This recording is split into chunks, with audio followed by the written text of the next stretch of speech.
You don't need to kiss 100 frogs. If you're looking for a needle in the haystack, you need to burn the damn haystack. If dating apps feel like a never-ending scroll of haze, red flags, and ghosters, you're not alone. But what if I told you that the secret to finding real love online isn't casting a wider net? It's setting fire to the whole net and starting fresh. This is your no-fluff guide to cutting through the noise and finding the actual good ones. Watch to the end for the 3 unconventional mindset shifts that changed everything for my clients and could change everything for you.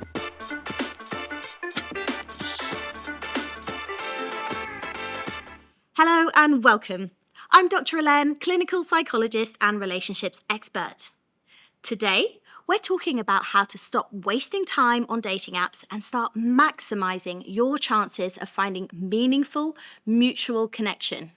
Not by trying harder, but by trying smarter. So let's dive in. Number 1, burn the haystack. Stop trying to be universally appealing. Here's the truth. The more people your profile appeals to, the more you're attracting people who aren't right for you. Most dating advice says, smile more, don't be intimidating, keep it light and fun. Translation, dilute yourself to be more palatable. But real love isn't built on generic attraction. Psychology tells us that specificity breeds connection. If you show up as your full, authentic self, you might repel 99% of people. But the 1% who stay, that's your goldmine. Psychology insight. This taps into selective self-presentation theory. When we tailor how we show up, we influence not just how others perceive us, but how we behave and connect. And authenticity always wins. So, instead of writing a profile that makes you sound like everyone's dream girl or guy, write one that sounds like you. If you're a bookworm with a dark sense of humor and a zero-tolerance policy for game playing, say it. 2, be radically picky. Yes, really? If you're used to swiping right just to see where it goes, let me stop you there. Being picky isn't the problem. Being passive is. When you let mediocre matches pile up in your inbox, you train your brain to settle. You tell yourself, maybe this is the best I can get. Nope, it's just the best the algorithm could guess on a random Tuesday. One client of mine deleted every dating app match who had ever just written, hey, cold? Maybe.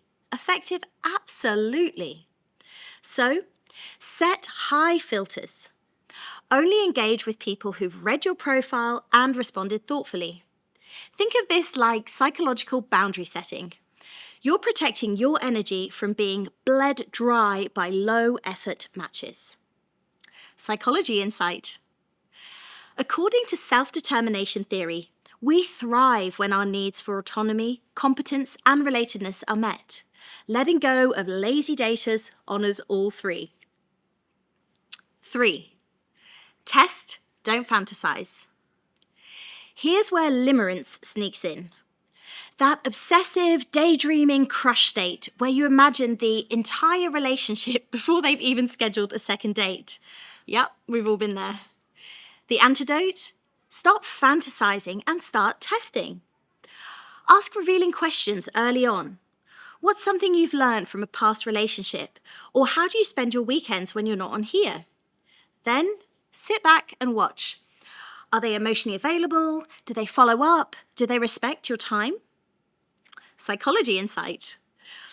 According to attachment theory, our early relational templates influence how we date. But those patterns can be reprogrammed by making conscious choices in who we pursue and who we walk away from. 4, design your dating app like a lab, not a love story. Sorry, not very romantic. But here's a wild idea. Using dating apps like a scientist, not a romantic.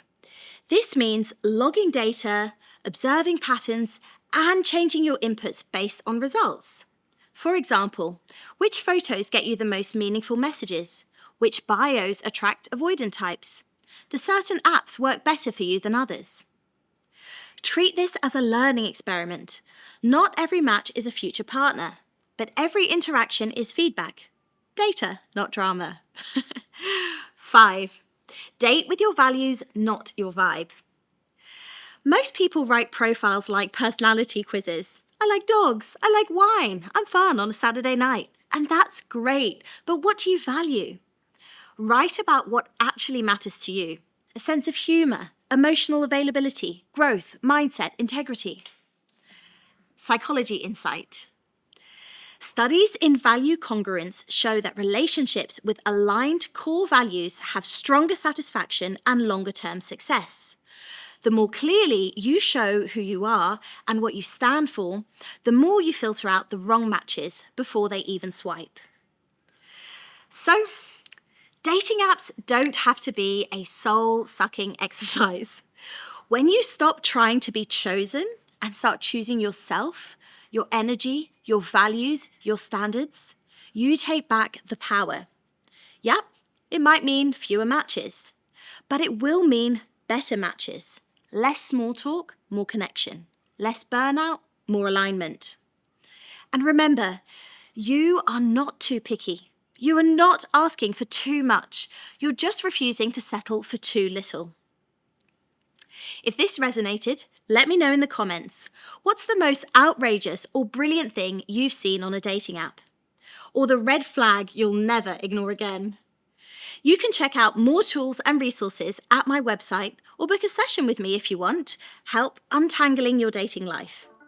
Don't forget to like, subscribe, and share with a friend who deserves better than, hey!